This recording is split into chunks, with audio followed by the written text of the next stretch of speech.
వస్తుంది. ఈ శరీరం వచ్చినప్పుడు ఆ జ్ఞానం ఈ శరీరంలో జరిగేటువంటి తెలుసుకుంటుంది. మళ్ళీ ఈ శరీరం వదిలిపోతుంది. అంతేగాని ఈ శరీరం కాదు, నువ్వు ఆ జ్ఞానమే సర్వాన్ని చేసేటువంటి పెద్ద బ్రహ్మస్వరూపము. అది వాస్తవంగా అది మన స్వరూపం. ఎందుకు ఎప్పుడు రాకుండా పోకుండా ఎప్పటికీ ఉంటుంది కదా శుద్ధ జ్ఞాన స్వరూపం. ఆ జ్ఞానస్వరూపం నేను. ఈ శరీరమా వస్తుంది, ఈ మనోబుద్ధులా వస్తాయి శరీరంతో పాటు. కొంతకాలం ఉంటాయి, కొంతకాలానికి దాటిపోతూ ఉంటాయి.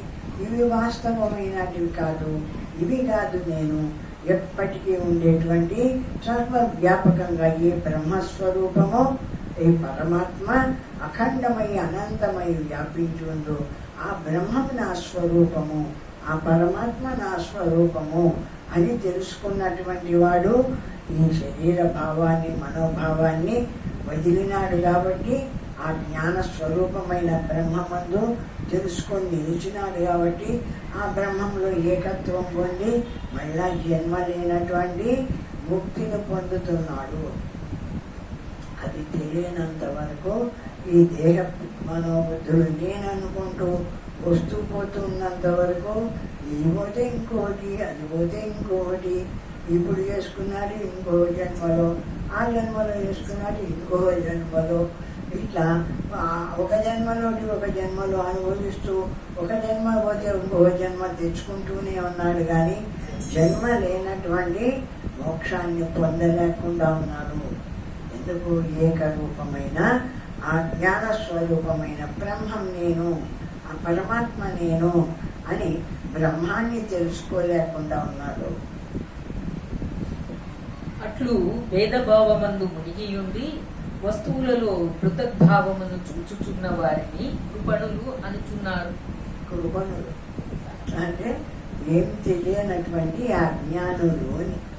దేహభావం లేదు, ఈ దేహం వేరు, ఆ దేహం వేరు, నేను వేరు, వాడు వేరు అని దేహభావాన్ని మనోభావాన్ని, వాడు మంచివాడు, వీడు చెడ్డవాడు, వీడు నాకు కావాల్సిన వాడు, వాడు నాకు విరోధి, ఈ విధంగా ఈ మనోదేహ భావాలతో ఇవే సత్యం అనుకొని వ్యవహారం చేస్తున్నాడే వీడు అజ్ఞాని. పాపం ఏమి తెలియనటువంటి వాడు. కృపణుడు అంటే జాలిపడవలసినటువంటి వాడు. అజ్ఞానిని వాడిని ద్వేషంగా వీడు పనికిరాని వాడు చూడమనలే. కృపణుడు అంటే ఏమి అజ్ఞానము అని జాలిపడవలసినటువంటి వాడు. వీడికి ఇంకా జ్ఞానం అనేది తెలియక ఈ దేహమే నేను అనుకుంటున్నాను చూడు అని పాపం అని కృపణుడు అంటారు. అజే సామ్యే తు ఏకిచిత్ భవిష్యంతి సునిశ్చితాః ఏహి లోకే మహాజ్ఞానస్తశ్చ లోకో నగాహతే. సామ్యమై అజమైన ఆత్మయందు స్థిరమైన విశ్వాసము ఎవరికైతే కలదో వారు మహాజ్ఞానులు అనబడుచున్నారు. సామ్యము అంటే అంతటా సమానంగా వ్యాపించి ఏమి అజమై పుట్టనటువంటిదై ఎప్పటికీ ఉండేటువంటి ఈ పరమాత్మ సర్వవ్యాపకంగా ఉందో ఆ పరమాత్మ బ్రహ్మస్వరూపము. ఆ దేవుడి వల్లనే ఈ జగత్తు జరుగుతుంది. ఇప్పుడు మన ఎంతంతా తెలుసుకునే జ్ఞానమే లేకపోతే మన శరీరాలు ఏం చేసింది? అన్నం పెడితే అన్నం తెలుసుకుంటుంది, ఆకలి అయితే అన్నం ఏది కావాలో అన్నం అడుగుతుంది, దప్పైతే దప్పి తెలుసుకుంటుంది. ఈ విధంగా తెలుసుకుంటూ ఉండే జ్ఞానం లేకపోతే ఈ దేహం ఎట్లా నిలిచి ఉండదు కదా. ఆ విధంగానే అనేక మంది సమస్త జనాభా మనుషులే కాదు, పశువులు కానీ పక్షులు కానీ ఏ జీవరాశి అయినా తెలుసుకునే జ్ఞానం ఉంటేనే అది ఆ శరీరాన్ని నిలుపుకోగలుగుతుంది. ఇక్కడ ఆహారం ఉంది, పక్షి కూడా ఆహారం చెట్టు మీద నుంచే గమనిస్తుంది ఎక్కడ ఆహారం ఉంది గమనించి ఆ జ్ఞానంతో ఆ ఆహారం దగ్గర వాలి ఆ ఆహారాన్ని తింటుంది. ఆహారాన్ని తినడం వల్ల దాని శరీరం నిలబడి ఉంది.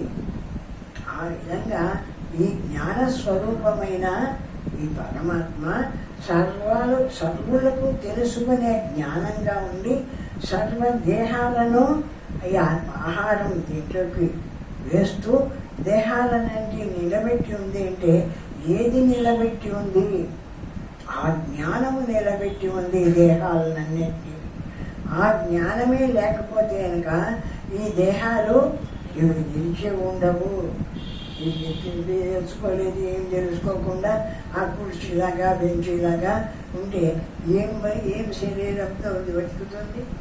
కాబట్టి ప్రపంచం అంతా జ్ఞానవంతమై అన్ని శరీరాలు, పశువులు, పక్షులు, మనుషులు అన్ని శరీరాలు జీవిస్తూ ఉండి కనిపిస్తున్నాయి అంటే అన్నీ కూడా ఆ జ్ఞానం చేతనే జీవిస్తూ పనిచేస్తూ ఉన్నాయి. అట్లా నిలబడి ఉంది ఈ జగత్తంతా. అట్టి వారిని సాధారణ మానవుడు తెలుసుకోనలేడు. అటువంటి బ్రహ్మత్వాన్ని ఎవరైనా ఒకడు తెలుసుకుంటాడనుకో, వాడి పుణ్యం కొద్ది. వాడు తెలుసుకుంటే ఆ బ్రహ్మమాత్రంగా వాడు నిలబడుతుంటే చేస్తుంటే వాడిని ఇతరులు ఎవరు కూడా తెలుసుకోలేరు. వీడు ఏ స్థితిలో ఉన్నాడు?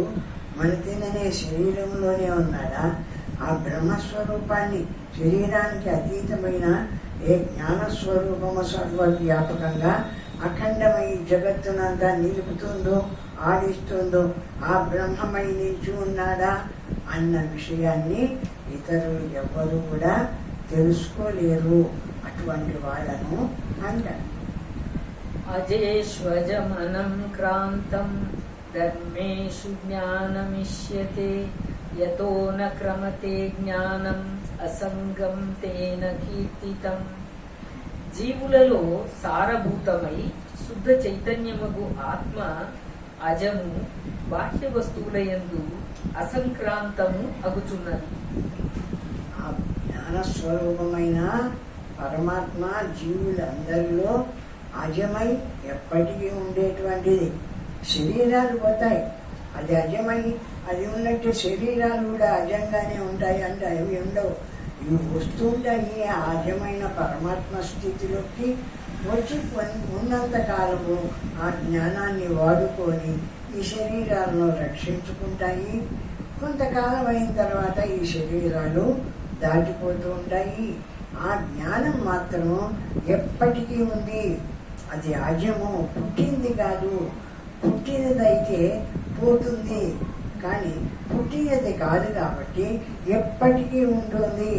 అఖండ రూపమై అజమై ఆ జ్ఞాన స్వరూపము సర్వవ్యాపకంగా ఎప్పటికీ ఉంటుంది. అటువంటి జ్ఞానం ఏది ఉందో ఆ జ్ఞానము నా స్వరూపము. ఎందుకు మహావాక్యాలన్నీ అహం బ్రహ్మాస్మి, శివోహం, అయమాత్మ బ్రహ్మ అని ఎందుకు చెప్తున్నాయి అంటే ఈ దేహము, ఈ మనస్సు, ఈ ఇంద్రియాలు వీటిని చూసి ఇవే నేను అనుకుంటూ దాటిపోవాను. మళ్ళా ఇటువంటి దేహమే వస్తుంది. ఇవి కాదు నేను, ఇందులో ఉండేటువంటి శుద్ధ జ్ఞాన స్వరూపము నా స్వరూపము అని తెలుసుకొని అహం బ్రహ్మాస్మి, శివోహం, అయమాత్మ బ్రహ్మ. ఆ విధంగా ఆ బ్రహ్మం నేను, ఆ బ్రహ్మం నేను అని ఈ శరీరం ఉండంగానే తెలుసుకో.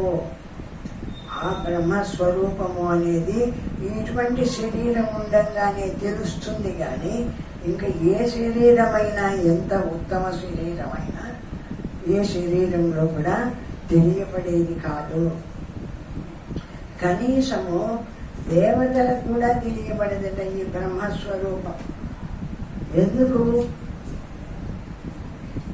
దేవతలకు తెలియబడదు ఈ బ్రహ్మస్వరూపము అంటే వాళ్ళకు నిరంతరం భోగాలు అనుభవించడంలోనే వాళ్ళకు సరిపోతుంది. కాబట్టి వాళ్ళకి బ్రహ్మస్వరూపం తెలియదు. వాళ్ళు కూడా బ్రహ్మస్వరూపం తెలుసుకొని ముక్తి పొందవాలంటే మానవ జన్మ ఎత్తుతారు. మానవ జన్మ ఎత్తినప్పుడే మానవ జన్మలోనే ఈ బ్రహ్మస్వరూపాన్ని తెలుసుకొని ముక్తిని పొందే సత్తా ఉండేది కదమా. ఏ దేహాలకు ఈ పరమాత్మను తెలుసుకునేటువంటి శక్తి లేదు. కాబట్టి ఇది అంత శ్రేష్టమైంది మానవ శరీరం. ఈ జ్ఞానము దేని యందును సంక్రమించి ఉండకపోవుట చేత ఇది అసంగం అని చెప్పబడుచున్నది. నాలో ఉంది జ్ఞానం, నేను తెలుసుకుంటున్నా, వాడుకుంటున్నా, అన్నీ చేస్తున్నా, నా లోపలనే ఉండి ఏమి ఇంకొక పక్క లేకుండా ఉండడం అట్లా ఉంది. అంటే అసంగం, సంగం కలిగి అంటే ఆ ఒకరితో ఒకరికి సంబంధం ఉంది. ఇప్పుడు మనమంతా ఇక్కడికి వచ్చినాము, ఒకరితో ఒకరం కలుసుకొని ఈ విషయాన్ని చెప్పుకుంటున్నాం. కానీ ఇందులో ఉండే జ్ఞానం మాత్రము అసంగము. అది కూడి ఉండేది కాదు, దేంతోనూ కూడి ఉండేది కాదు. జ్ఞానస్వరూపము అది అసంగము. ఈ ఆకాశం ఉంది, ఈ ఆకాశము అందరం వాడుకుంటున్నాం. ఈ శ్వాస ఉంది, అందరం వాడుకుంటున్నాం. దేంతో కలిసి ఉంది ఇది?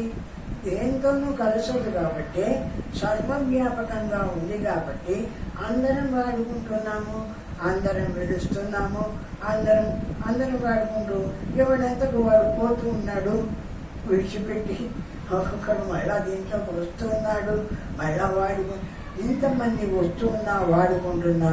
నీ జ్ఞానం, నా జ్ఞానాన్ని నువ్వు వాడుకుంటున్నావని కానీ, నా శ్వాస నువ్వు పీలుస్తున్నావని కానీ ఎవడన్నా ఆక్షేపణ చేసేదానికి ఉందా అంటే ఎందుకు లేదు? దానికి ఒక రూపం లేదు కాబట్టి. శ్వాసకు ఒక రూపం లేదు, ఈ జ్ఞానానికి ఒక రూపం లేదు. ఈ రూపం లేదు కాబట్టి ఎవడన్నా తీసుకొని దాచిపెట్టుకొని వేరేలో పెట్టి బిగి వేసుకున్నామా అంటే ఒక వస్తువు కాదు, కనిపించే వస్తువు కాదు, అది పట్టుకుంటే దొరికే వస్తువు కాదు, అంతటా ఉన్న వస్తువు. అటువంటిది పరమాత్మ స్వరూపం. కాబట్టి ఎవరు వాడుకుంటున్నా వాడు వాడుకునేది నాకు తెలియదు, నేను వాడుకునేది వాడికి తెలియదు. అట్లా ఎవడిగా వస్తే వాడు వాడుకొని దాటిపోతున్నాడు ఈ జ్ఞానాన్ని కూడా, ఈ పరమాత్మ స్థితిని కూడా. కాబట్టి ఈ జ్ఞానము అనేది, ఈ పరమాత్మ స్థితి అనేది అఖండము, అనంతము, శుద్ధ జ్ఞాన స్వరూపమైన పరమాత్మ స్వరూపం. అది ఆ విధంగా ఉంది ఈ జ్ఞాన స్వరూపమైన పరమాత్మ. అనుమాత్రేపి వై ధర్మే జాయమానే విపశ్చితః అసంగతాం సదా నాస్తి కిముతావరణచ్యుతిః. అజ్ఞానులచే భావింపబడు నానారూప ప్రపంచ భావము అనుమాత్రమున్నప్పటికీ అది వారు ఆత్మను చేరకుండునట్లు గోడవలే అడ్డుపడుతున్నది. కొంచెమైనా ఈ ప్రపంచము, ఈ ఇల్లు నాది, ఈ వాటి నాది, ఈ సొమ్ము నాది, ఈ డబ్బు నాది అనేది వస్తుంటారు కదా, ఇవన్నీ నావి అనుకుంటూ వీటి ఎందు మమత్వం కలిగి ఉన్నంత కాలము ఏమి వాడు ఎప్పుడు కూడా ఆ పరమాత్మను పొందలేడు. ఎందుకంటే ఇవి నావి అనుకుంటూ వాటి మీదనే ధ్యాస కలిగి వాటితోనే మరణించిపోతున్నాడు. కాబట్టి మళ్ళా ఎత్తుకోవడానికి ఇంకొక జన్మ ఎత్తి ఆ జన్మలో అయిపోకుండా ఉంటాయి, నిలబడతాయి. మళ్ళీ ఇంకొక జన్మ ఎత్తి అనుభవించడానికి ఇట్లా జన్మలు ఎత్తుతూనే ఉంటాడు.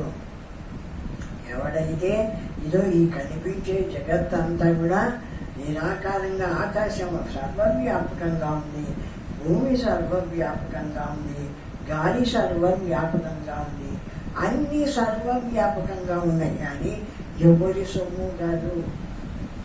ఆ విధంగా సర్వవ్యాపకంగా ఉంది. ఎంతమంది వాడుకుంటున్నా తరగనటువంటి స్థితిలో ఈ ప్రకాశం అంతా, ఈ ఈ యొక్క చైతన్య ప్రకాశము ఆ విధంగా ఉంది. కానీ దీన్నంతా తెలుసుకునే జ్ఞానం కూడా దీనికంటే అఖండంగా ఉంది. మనకన్నా కొంచెం కనిపిస్తుంది భూమి, నేల, వాయువుగా ఏదైనా. అటువంటి రూపం కూడా లేనిదై ఇక్కడి నుంచి నేను ఆకాశంలో సూర్యుడిని చూస్తే నా జ్ఞానం సూర్యుని దగ్గరికి పోయింది కదా. ఆ జ్ఞానం ఎవరికైనా కనిపించిందా అంటే ఎవ్వరికి కనిపించకుండానే ఎంత దూరమైనా పోతుంది, ఏ విషయమైనా గ్రహిస్తుంది, దేన్నైనా తెలుసుకుంటుంది. కానీ దానికి ఏ రూపము లేదు. ఏ రూపము లేదు కాబట్టి ఎవడు నాది నాదిని తీసిపెట్టుకోవడానికి వీల్లేదు. ఉన్నంతకాలము వాడుకోవాల్సిందే. ఎవడొచ్చినా మళ్ళా పోయేటప్పుడు విడిచిపెట్టి పోవాల్సిందే తప్ప ఎవడు ఎతకపోయేది కాదు, ఎవడు నాదని దాచిపెట్టుకునేది కాదు. ఇది అందరి సొమ్ము, ఒకరి సొమ్ము కాదు. కాబట్టి ఈ పరమాత్మ సర్వవ్యాపకంగా ఏకంగా ఉన్నాడు, ఒక్కటిగా జ్ఞానస్వరూపుడై ప్రకాశిస్తున్నాడు ఈ పరమాత్మ.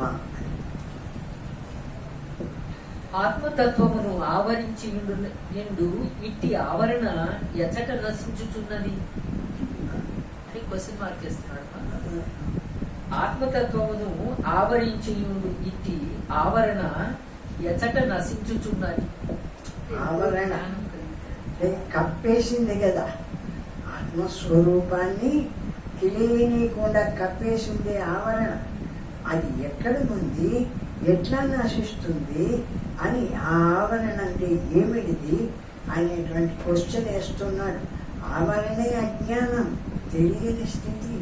మనుషులందరికీ తెలివి లేదా? అన్ని విషయాలు తెలుసుకుంటున్నారు, అన్ని డబ్బులు దాచిపెట్టుకుంటున్నారు, సంపాదిస్తున్నారు, అన్ని విషయాలు తెలుసుకుంటున్నారు. కానీ పరమాత్మ విషయం అంటే మాత్రము ఎవ్వరికీ తెలియబడకుండా ఉంది. ఆయన ఆ మానవుడు అట్లా ఉండదలుచుకున్నాడో ఏమో అనుకుంటా. లేకపోతే అందరికీ తెలియబడుతూనే ఉండకూడదు. అందరికీ తెలియబడుతూ ఉంటే అన్నీ తెలుసుకున్నట్టు ఆయన్ని కూడా సులభంగా తెలుసుకుంటారు కదా. అట్లా ఎవ్వరికి తెలియబడిన స్థితిలో రూపం లేదు కాబట్టి, నిరాకారమైనటువంటి వాడు కాబట్టి అంతటా ఉన్నాడు, ఆ సర్వవ్యాపకమై ఉన్నాడు. అందరూ వాడుకోవడానికి ఉపయోగపడుతున్నాడు.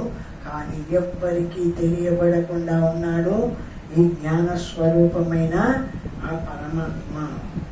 ఆ విధంగా అటువంటి పరమాత్మను ఎప్పుడు తెలుసుకుంటాడు?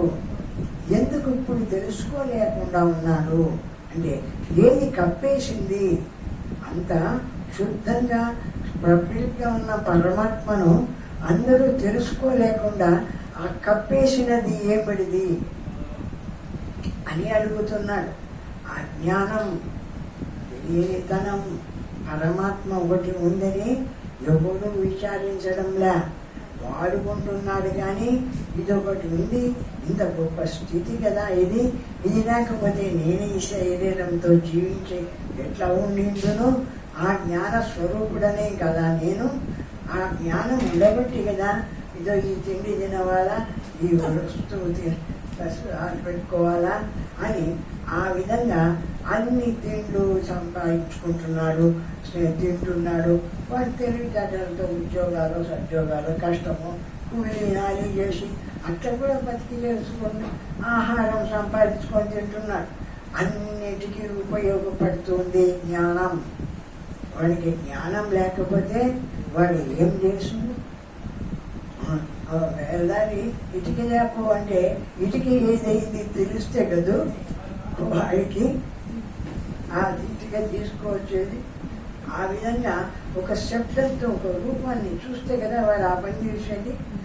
అట్లా ఆ జ్ఞానం ఎప్పుడూ పనిచేస్తుంది, ఎల్లకాలం పనిచేస్తుంది జ్ఞానస్వరూపం.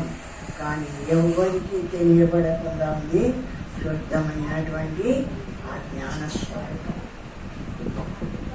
అలబ్ధావరణ సర్వే ధర్మాః ప్రకృతి నిర్మలాః ఆదౌ బుద్ధస్తదా ముక్తా ఉచ్యంతే ఇతి నాయకాః. సమస్త జీవులు స్వభావముచే నిత్యముక్తులు, నిత్య పవిత్రులు అయి ఉన్నారు. అందరూ లోకంలో ఉండేటువంటి సమస్తములు అందరూ కూడా ఆదిబుద్ధులు అంటారు. ఆదిబుద్ధులు అంటే అందరూ బ్రహ్మస్వరూపులే. బ్రహ్మస్వరూపం కాని వాళ్ళే లేరు ప్రపంచంలో. బ్రహ్మస్వరూపం కాని వాళ్ళు ఎవరు లేరు, అందరూ బ్రహ్మస్వరూపులే.